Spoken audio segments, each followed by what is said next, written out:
most of African countries inherited fairly democratic structures at independence. You'll find that there was the multi-party democracy, there was separation of powers, you had the judiciary, the executive, and the legislature. In Kenya here, at independence, we had a multi-party system. We had KANU and KADU. We had the Prime Minister as the head of government and the Queen as the head of state. We had the judiciary to separate, and parliament, a bicameral parliament, Senate and the lower house. That was similar in many other African countries. But then the founding fathers of African independence began to argue that, oh, you know, multi-party system is alien to traditional African society. That the African society provided for consensus in terms of resolution of differences. And that the adversarial system that you have, for example, like the Westminster style, is alien to Africa. The founding fathers argued very eloquently. Nkrumah, Leopold Sedar Senghor, Modibo Keita, Ahmed Sékou Touré, Mwalimu Nyerere, Jomo Kenyatta.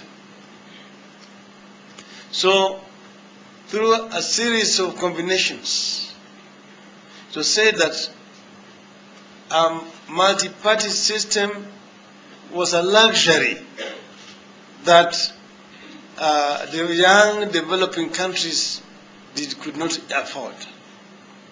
And the gigantic task of nation building required consolidation of efforts.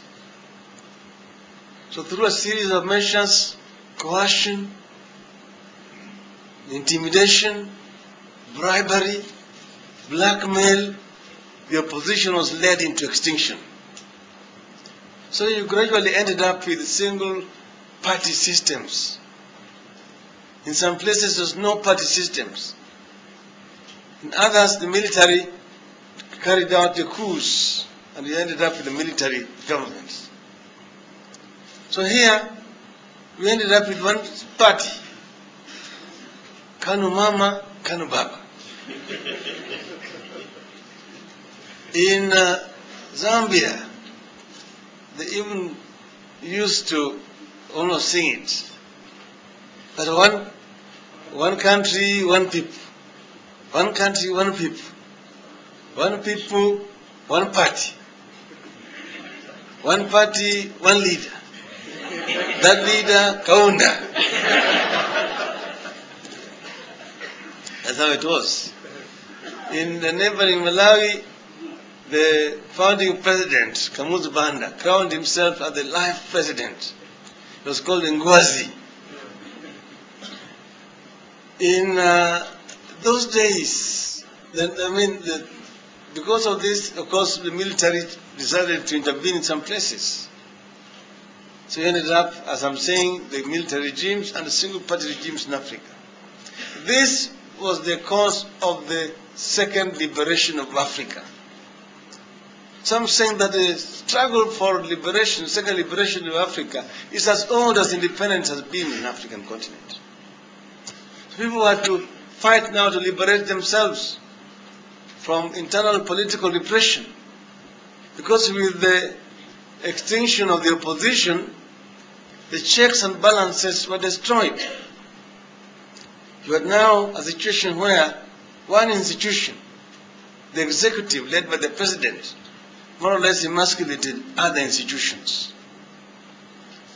So corruption set in, favoritism, tribalism set in, and you could not oppose it. So this went on, people began to struggle. But unfortunately, those were the days also of the Cold War. During the Cold War, if you say that you are an ally of the West in the war against communism, then the West would not care how you are actually governing your own country. You turn a blind eye the other side. That's how we created Mobutu Sese Seko of this world. How we created Jan Badel Bokassa, crowning himself as the emperor. That's how we created one who was called Masias Nguema of Equatorial Guinea. Somebody who actually threatened the entire population with extinction. That's how we created Idi Amin Dada, Uganda.